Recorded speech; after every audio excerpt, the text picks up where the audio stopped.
Welcome, today in front of me Huawei Mate 20 Lite, and I'll show you how to adjust ringtone volume on this device. So we got a couple of ways how we can do that. And first one, you should just go into the settings application and then tap on the sound section.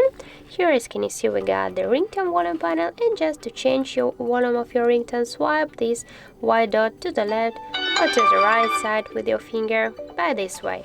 And also we can do this by the second way, just by press your up or down volume button.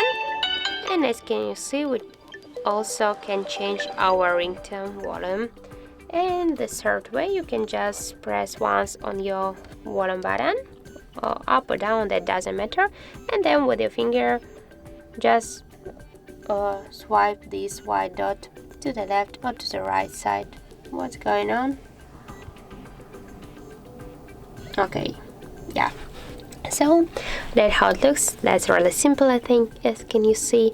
And if you found this video helpful, don't forget to leave a like, comment, and to subscribe our channel.